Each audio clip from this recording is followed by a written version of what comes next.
हमारे साथ आज इस सभागार में डॉक्टर अनामिका हैं, साहित्य अकादमी पुरस्कार से पुरस्कृत लेखिका। उनके लिए जोरदार तालियां सबसे पहले। बात आज उस किताब के बारे में करने वाले हैं जो कहीं ना कहीं हिंदी साहित्य या कहूँ भारतीय भाषा के साहित्य के खेमे में एक नए प्रकार का प्रयोग भी है और कहीं ना कहीं साहसी प्रयोग भी है। वो इसलिए क्योंकि भाषा कई बार एक्सप्रेशन से ज़्यादा डिस्ट्रक्टिव कैटेगरी तक भी आ जाती है। हम उस जिए हुए जीवन की बात करने वाले हैं जो ज़्यादातर देखा गया है कि हिंदी भाषा के साहित्य में अभी तक 21वीं सदी का अब दूसरा दशक अपने आधे पड़ाव पर आ गया है लगभग, पूरी तरह से जिसके बारे में खुलकर बात नहीं की जाती। किंशुक, आपका स्वागत। शुक्रिया। किंशुक पत्रकार हैं, मेडिकल स्टूडेंट हैं, कवि हैं और कहानीकार हैं। और किंशुक से सबसे पहला मेरा सवाल होगा कि क्या भाषा उपेक्षित वर्ग या उपेक्षित मुद्दों पर संबल देती है या रोक देती है? ये बड़े फलक का सवाल है और उस बड़े फलक के सवाल को समझते हुए हम किताब पर आएंगे। Hi, thank you so much for having me here. ये सवाल मैं दो तरह से इसको विभाजित करके जवाब देता हूँ। एक बात ये है कि भाषा का जो पॉलिटिक्स है वो आपको बढ़ाता है आगे या नहीं, और दूसरी भाषा अपने आप जो लिंगुअल उसकी टर्मिनोलॉजी है उसको किस तरह से हम समझ सकते हैं। तो पॉलिटिक्स इस तरीके की है कि हिंदी में दो तरीके के गुट हैं, और एक गुट प्रोग्रेसिव है जो कि होमोसेक्सुअलिटी को समझना चाहता है पर समझने के प्रोसेस में है। उनके पास इनफ एग्जाम्पल्स नहीं है कि वो समझ पाए। अब obviously because of literature, because of films, ये अवेयरनेस बढ़ रही है, लेकिन कहीं ना कहीं अभी ये बहुत शुरुआती दौर है उस समझ का। और दूसरा जो गुट है, जो कि बहुत बड़ा गुट है, वो होमोसेक्सुअलिटी को सिरे से नकारता है। बहुत सारे बड़े आलोचक हैं हिंदी के जो कि बहुत मुखर होकर ये बात लिखते हैं कि होमोसेक्सुअलिटी हमारे एस्थेटिक्स को, हमारी जो कल्पनाशीलता है या सौंदर्य बोध है उसको पूरी तरह से नष्ट कर रही है, और हमारा जितना भी लिटरेचर है, जितना भी साहित्य जिसको हम उत्कृष्ट कभी मानते आए हैं, उस सबको धराशाही कर दे रही है वो होमोसेक्सुअलिटी। तो अब बहुत मुश्किल है, और मैं एक उदाहरण से अगर आपको समझाऊं तो मुझे एक रीडर मिले तो वो मेरी कुछ कहानियां पढ़ चुके थे, और वो बोलते हैं कि किंशुक, मुझे ऐसा लगता है कि ना तो आप डॉक्टर अच्छे बनेंगे और ना आप लेखक अच्छे बनेंगे। डॉक्टर अच्छे इसलिए नहीं बनेंगे क्योंकि आप लिख रहे हैं, और लेखक इसलिए अच्छे नहीं बनेंगे क्योंकि आप होमोसेक्सुअलिटी पर लिख रहे हैं। तो इस तरीके का जो है वो डिस्कोर्स मेजरली रहा है। और दूसरी बात, अब अगर मैं इस वर्ग की बात करूं जो कि उस होमोसेक्सुअलिटी को समझना भी चाहते हैं, तो वहाँ पर इतना ज़्यादा कन्फ्यूजन है कि बहुत मुश्किल है उन्हें समझा पाना। मेरी एक कहानी थी जिसमें ये कैरेक्टर है और उसका अभी ब्रेकअप हुआ है, और वो एक लीच को जो है वो देख रहा है, और वो ऐसे ही सोचता है, उसके दिमाग में आता है कि शायद मैं भी वही लीच हूँ जिसके ऊपर कोई भी पैर रख के चला जाएगा और उसको कोई फ़र्क नहीं पड़ेगा। और मुझे किसी का फ़ोन आया और वो बोलते हैं कि हाँ किंशुक, आपकी कहानी बहुत अच्छी है, उसका शिल्प बहुत अच्छा है, उसका क्राफ्ट बहुत अच्छा है, और सबसे अच्छी बात उसकी ये है कि आप होमोसेक्सुअलिटी का सच एक्सपोज कर रहे हैं। ये स्पाइनलेस लोग हैं, इनके बारे में इसी तरह से बात की जानी चाहिए, और इन्होंने सारे समाज को दूषित कर दिया है। तो ये जो है एक बहुत नेगेटिव पक्ष है जिसके साथ लड़ाई जारी है, और मुझे बहुत सारे ऑब्वियसली चीज़ें हैं जो कि मैं समझना चाहता हूँ कि किस तरह से ये जो ग्रोस कन्फ्यूजन है इसको ख़त्म किया जा सकता है। पॉजिटिव पक्ष ज़रूर है। ऐसे बहुत सारे लोग हैं जो after reading my stories, I mean there are people of 60-70 years old, they have lived a closeted life all through their lives, and now after reading my stories there are people who have come out to me, there are women who have come out, I mean who've told me that their husbands are homosexuals because my stories were such. So वो एक बहुत positive पक्ष भी है उसका। अगर हम भाषा की बात करें तो भाषा साहित्य में तो मुझे हमेशा ही ऐसा लगता रहा है कि LGBTQ विमर्श हमेशा बहुत पिछड़ा हुआ रहा। थोड़ा सा इंटरव्यू यहाँ करूँगी कंशुक, माफ़ी के साथ, कि मैं जब आप धारा प्रवाह बोल रहे थे जिए हुए जीवन के बारे में, लोगों की प्रतिक्रियाओं के बारे में, आपकी कहानियों के प्रति, आप अंग्रेजी और हिंदी में स्विच कर रहे थे, क्योंकि कई बातें ऐसी हैं जो आप अंग्रेजी में स्वतः बोल रहे हैं जिसको हिंदी में बोलने के लिए शायद आपको 2 सेकंड रुककर, कुछ 2 क्षण रुककर कुछ सोचना पड़ेगा, वाक्य बनाना पड़ेगा। तो ये भाषा कितनी अवरोध पैदा करती है और कितना रोकती है आपको स्वतः बहने से। बिल्कुल, मैं इसी बात पे आ रहा था। वसुधेंद्र एक इंटरव्यू में बोलते हैं कि वो कन्नड़ के ऑथर हैं, शायद आप लोगों ने नाम भी सुना हो, मोहना स्वामी, उनकी पाथ ब्रेकिंग किताब थी। वसुधेंद्र ये बात कहते हैं कि किसी कन्नड़, आई मीन वो ग्राइंडर का अपना कोई एक्सपीरियंस शेयर कर रहे थे, वो बोलते हैं कि कन्नड़ में if you have to ask somebody that if you are top or bottom it's so difficult, वो नहीं पूछ सकते आप। और हिंदी में तो वो मतलब एक बहुत अलग तरीके की बात है। हिंदी में होमोसेक्सुअल्स के लिए एक ही टर्म है समलैंगिक, वो एक पूरा अम्ब्रेला टर्म है, और हेट्रोसेक्सुअल्स के लिए वो बोलते हैं विषम लैंगिक। Now I mean, if you break those terms, samlangik is even, some is even, visham is odd. And if you say that heterosexuals are odd and homosexuals are even, so I mean, in a way you are supporting the discourse, but you also understand how problematic the entire thing is. So भाषा बिल्कुल अवरोधी है, बल्कि अभी मैं हंसदा का जो उपन्यास है माय फादर्स गार्डन, मैं उसको ट्रांसलेट करने का सोच रहा हूँ, और मैं यही सोच रहा हूँ कि वो कितना मुश्किल है, क्योंकि इंटीमेसी की जो लैंग्वेज है वो मिसिंग है पूरी तरह से। बिल्कुल। एक एक्सपेरिमेंट हमने किया था जो कि एक बहुत सीनियर जर्नलिस्ट जयंती रंगनाथन जी ने साथ में हमारे साथ आकर उन्होंने उसको संपादित किया पूरे, तो हमें भी ये समझ आया कि हिंदी में इंटीमेसी, इरोटिका, होमोसेक्सुअलिटी, इन सब के जो भी पर्याय हैं हिंदी में, वो बिल्कुल जिए हुए जीवन को दर्शाते नहीं हैं।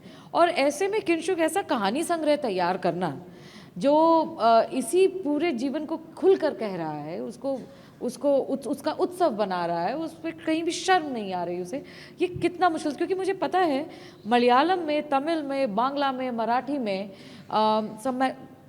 कोट अनकोट समलैंगिकता विमर्श पे बहुत किताबें, बहुत साहित्य आ रहा है।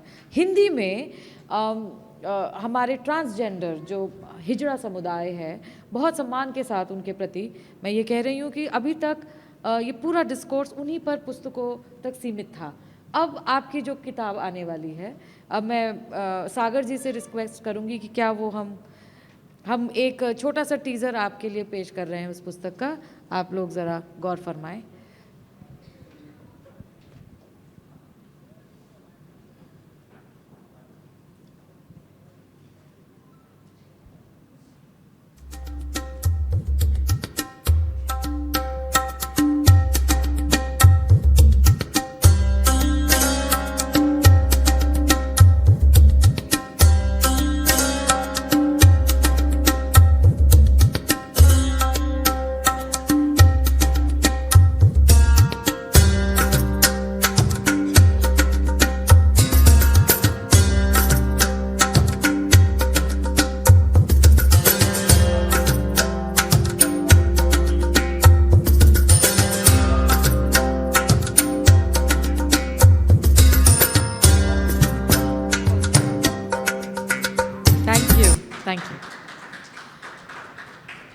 ये कहानी संग्रह सतरंगी वाणी, जो कि वाणी प्रकाशन ग्रुप का एक विशेष उपक्रम है, जो कि समलैंगिकता विमर्श कोट अनकोट, मैं बार बार कोट अनकोट कह रही हूँ क्योंकि मेरे पास बेहतर शब्द नहीं है इस समय, समलैंगिकता विमर्श को ही समर्पित है। और हम चाहते हैं कि प्रेम का समान अधिकार पर बात हो और खुलकर हो, लेकिन किंशुक, मुझे ये पता है कि जब ये किताब हमने अनाउंस करी तो कितना बवाल हुआ इस पर। जी। माने बस जूते चप्पल ही नहीं पड़े, बाकी सब हो गया। तो मैंने जब आपको सबसे पहला लिखा पढ़ा तो वो मैंने हिंदू में पढ़ा था, और एक बहुत ही खूबसूरत आर्टिकल किंशुक ने लिखा था द हिंदू अखबार में, जहाँ पर वो उन कपल्स के बारे में बात कर रहे थे जो होमोसेक्सुअल्स थे और जिन्होंने बच्चे अडॉप्ट किए थे और वो एक परिवार बना रहे थे। और वो आर्टिकल पढ़ के ही मैं किंशुक को ढूंढने लगी और मुझे वो सोशल मीडिया पे मिल गए, और वहाँ से हम दोनों का दोस्ताना एक संवाद शुरू हुआ, और ये किताब आज आप सभी के सामने। तो ये सोशल मीडिया की ताकत है, लोग मिल जाते हैं और कुछ अच्छा हो जाता है। किंशुक, अंग्रेज़ी अखबार में लिख रहे थे आप, क्या ऐसी कोई कहानी हिंदी में लिखी गई अखबार में? बहुत कम, और जितनी भी लिखी गई हैं वो बहुत ही सब स्टैंडर्ड लेवल की लिखी गई हैं, उन पे रिसर्च नहीं होता है। और उसका एक बहुत बड़ा कारण है कि अगर कोई जर्नलिस्ट काम करना भी चाहे हिंदी में तो उतने अवेलेबल रिसोर्सेज ही नहीं हैं। वो हर तरीके की स्टोरी के लिए हैं। बट ये तो एक दोयम, मतलब एक और निचले उसकी बात हो गई होमोसेक्सुअलिटी, तो फिर सब सोचते हैं कि क्या ज़रूरत है। और ऐसे इंडिया टुडे या कुछ मैगजीन्स के कभी बहुत पुराने, कभी प्राइड मंथ के दौरान ज़रूर एक आध विशेषांक आए हैं, लेकिन ज़्यादा बात कभी भी नहीं हो पाई, क्योंकि समय का तकादा है किंशुक। हमारी बात बहुत लंबी जा सकती है और मैं अपने ऑडियंस को देख के कह सकती हूँ वो भी बहुत इंटरेस्टेड है, लेकिन क्योंकि प्रकाशक भी हूँ तुम्हारी दोस्त होने के अलावा, तो मैं चाहती हूँ कि अपनी पुस्तक से एक अंश सुना दो, ताकि जब सब लोग उसका इंतज़ार करें और जब किताब आए तो सब लोग के पास पहुँचे।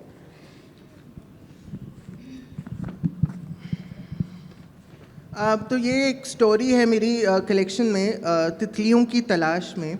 और ये एक स्टोरी है जहाँ पर हस्बैंड एंड वाइफ हैं और बच्चे के साथ सेक्सुअल अब्यूज़ हुआ है, उनको कुछ साइंस मिले हैं और वो दोनों परेशान हैं। Now this wife is also, I mean, she's been there in a biochemistry fellowship in abroad for 5 years, तो वो अभी लौटी है।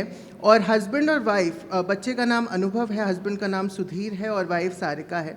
और किस तरह से वो एक जो चीटिंग, जो एक्स्ट्रा मैरिटल अफेयर, और उसमें मैंने एसेक्सुअलिटी की बात करने की कोशिश की है।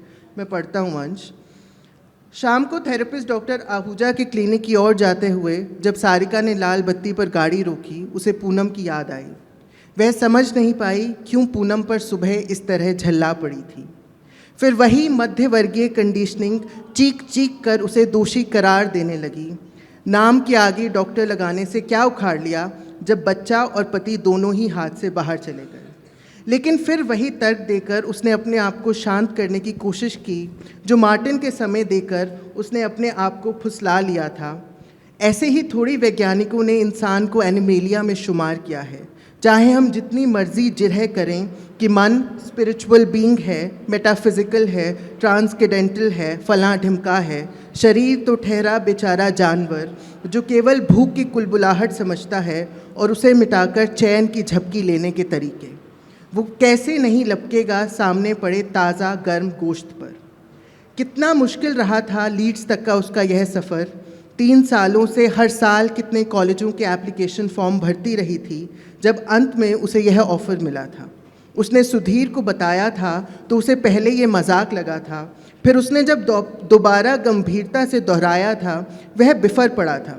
जब परमानेंट नौकरी है तब एक और डिग्री बढ़ा लेने से क्या फ़ायदा। उसकी बात ठीक थी। वो ठहरा कॉरपोरेट का मंझा हुआ खिलाड़ी जिनका दिमाग धीरे धीरे नफ़ा नुकसान तोलने वाला तराजू हो जाता है। फिर उसने जोड़ा था, हाँ बात अलग होती अगर बाहर नौकरी करने जाना होता। ये क्या कि अपने पल्ले से पैसे खर्च करके डिग्री करो फिर भी तनख्वाह उतनी की उतनी। तब तो यह निरी बेवकूफ़ी है, प्योर सेंटिमेंटालिटी। सास ससुर माँ बाप ने बच्चे का हवाला दिया था। बच्चा सब कुछ होता है का महामंत्र उन्होंने बार बार सुबह शाम दोहराया था। लेकिन औरतों को घर की चौहद्दी में कैद करने में आदिम समय से 100% कारगर वह महामंत्र उस पर नहीं चला था। और उसने पूछ लिया था अगर सुधीर को बाहर जाना होता तो। इस तर्क का भला कोई क्या जवाब देता। तब सबने यही कहकर अपना पिंड छुड़ाया था, तुम जानो तुम्हारा पति जाने। तब मार्टिन लाल लपटदार सूरज सा उसके जीवन में आया था। पेट शॉप का मालिक 30 साल का मार्टिन काम से जल्दी आकर उसे अपनी गोद में बिठा लेता, उसके ठंडे हाथों को अपने हाथों में लेकर रगड़ता और तितलियों के जीवन का कोई रहस्यात्मक तथ्य उसे सुनाता। ये पत्तों पर इसलिए बैठी रहती हैं ताकि अपना खून गर्म करके उड़ सकें। तितलियां अपने पैरों से सूंघती हैं, फिर उन्हीं पत्तों पर अंडे देती हैं जिन्हें प्यूपा खा सके। यह सुनते ही अनायास उसे अनुभव और सुधीर की याद आ जाती। मार्टिन की उंगलियां जो उसकी कलाइयों पर बटर की टिकिया सी फिसल जाया करती, अचानक चीड़ की लकड़ी जैसी खुरदुरी हो जाती। विरक्ति और वितृष्णा का मिला जुला भाव उसमें पैठ जाता। न जाने कहाँ से सुर्ख लाल बड़ी बड़ी आँखें जिनकी भूरी पुतलियाँ फैली हुई होती उसके दिमाग में टक जाती। उसकी कल्पना में जो घर बसा होता जिसमें वे केवल तीनों थे, जो उदास दिनों में उससे जीवन के प्रति ललायत करता, जिसकी याद हर कठिन समय में उसका ढांढस बंधाती, वह घर अचानक भरभराकर टूट जाता। क्या वह यह घर नहीं चाहती? भला क्यों नहीं चाहती? लेकिन तब जब मन विकल हो, संशय से पटा पड़ा, नियाग्रा फॉल सा हहराता हुआ, लेकिन जब मन तालाब सा शांत होता, तब इस घर की कल्पना उसे कोनों में जमती जाती, चटक काई हरी काई के लिजलिजेपन से भर जाती। मार्टिन में वह घर नहीं ढूंढ पाती, न ढूंढना चाहती। उसे तो वह एक खूंटे की तरह चाहती है जिस पर कुछ देर तक वह टंगी रह सके। शरीर से ज़्यादा वह इस आज़ादी को भोगना चाहती है, पूरी तरह से अल्हड़पन से, एक टीनेजर की तरह। उसने मार्टिन के साथ सोचा था कि वो अगली सर्दियों में मैक्सिको जाएंगे, उन ओयामिल फर पेड़ों को देखने जहाँ ढेरों भूरे काले पंखों वाली मोनार्क तितलियाँ 3000 किलोमीटर उड़कर पहुँचती हैं और पेड़ों की डालियों पर रंग बिरंगा छत्ता बना लेती हैं। फिर महीने बीतते गए थे, लेकिन सारिका की बहुत कोशिश के बावजूद उनके बीच शरीर नहीं आया था। मार्टिन किसी न किसी बहाने से टालता रहा था। जब सारिका एक दिन खींच गई थी, मार्टिन ने तब कहा था, मैं एस हूँ, मतलब एसेक्सुअल। मैं तुमसे प्यार करता हूँ, लेकिन मन से। बिना शरीर के कौन सा प्रेम होता है? बत्ती जैसी ही हरी हुई, उसने घड़ी देखती आहूजा की क्लिनिक की ओर अपनी गाड़ी बढ़ा ली। अगर पूनम और सुधीर हम बिस्तर हुए भी होंगे तो उसे क्यों फ़र्क पड़ रहा है, जबकि वह भी तो लीड्स में मार्टिन के साथ थी। वह इतना क्यों कुड़ रही है जब चीटिंग तो उसने भी की है। क्या केवल प्रेम में शरीर होने से सुधीर की चीटिंग उसकी चीटिंग से ज़्यादा बड़ी है? शुक्रिया। 2 मिनट 2.5 मिनट हैं हमारे पास। अगर आपके पास कोई सवाल हो, कोई टिप्पणी हो, तो प्लीज़ हमसे साझा करें। जी।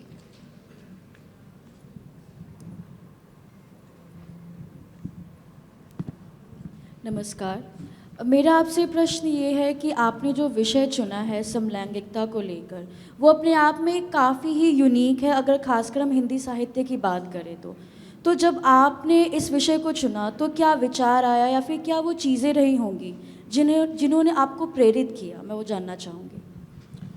बहुत सारे कारण थे। सबसे इम्पोर्टेंट कारण तो ये रहा कि मेरा एक ट्रांसजेंडर फ्रेंड था, जो कि back then when I was in college, और मैं हरियाणा के एक बहुत छोटे से शहर से आता हूँ, और वहाँ पर उसके साथ बहुत समय तक बुलिंग होती रही, और वो कभी पता नहीं चला। और जब पता चला तब भी उसके लिए कुछ किया नहीं गया। उसे फाइनली उसको स्कूल छोड़ना पड़ा और इस तरह से बात हुई। जो उसके बाद में जब कॉलेज में आया तो कॉलेज में बहुत सारे ऐसे प्रोफेसर्स मुझे दिखाई दिए, गे प्रोफेसर्स। 2 तरीके की, एक तो वो जो कि अपना कुछ भी देकर वो चाहते हैं कि बस कोई उनके साथ कुछ समय बिताए, और कुछ इस तरीके के जो अपनी पावर डायनामिक्स को यूज़ करके पूरी तरह से ये कोशिश करेंगे कि आप उनके साथ फिज़िकली इंटीमेट हों। और शायद इस सब चीज़ों को देखते हुए मैंने एक नॉन फिक्शन किताब करने का सोचा था, जो कि मैं दोबारा से शुरू करने वाला हूँ अभी कुछ ही समय में। लेकिन बीच समय में जब मैं कुछ नहीं कर पाया 2, 3, 4 साल, तो अपने आप ही अनायास ही मैं वो कहानियाँ लिखने लगा, और हंस में फिर छपने लगी वो कहानियाँ, और जिस तरह से फिर लोग उनको अप्रिशिएट तो नहीं, बट हाँ वो एक नोटिस में आने लगी। तो उससे फिर मुझे लगा कि चलिए नॉन फिक्शन नहीं तो अभी एक बार फिक्शन का ही एक किताब करके देखते हैं। तो मैं एक और बात कहना चाहूँगी, मैं जब आपकी कविता सुन रही थी तो आपने उसमें जैसे आपने कहा मेडिकल बैकग्राउंड से है, तो वो काफ़ी सराहनीय है कि आपने कैसे तितली और तूफान का उदाहरण उसमें ऐड किया, तो उसके लिए मैं आपकी काफ़ी प्रशंसा करना चाहूँगी। शुक्रिया, शुक्रिया, थैंक यू। इस किताब में ऐसा बहुत कुछ है। मैं क्योंकि संपादक भी हूँ इस किताब के, प्रकाशक भी हूँ, और किंशुक क्योंकि बहुत परफेक्शनिस्ट हैं और बहुत अच्छे से सब चीज़ें, मुझे लगता है कि जब ये किताब आप तक पहुँचेगी आपको बहुत कुछ ऐसा उसमें मिलेगा जो कि सराहनीय होगा। आप सभी का प्रेम साथ रहे और प्रेम के समानाधिकार के साथ हम सब साथ रहें। बहुत धन्यवाद। समय की सीमा ख़त्म हो गई है और आपके लेखक आपके बीच, कोई सवाल हो तो मंच से बाहर हम ज़रूर बात कर सकते हैं। धन्यवाद, धन्यवाद किंशुक। बहुत शुक्रिया।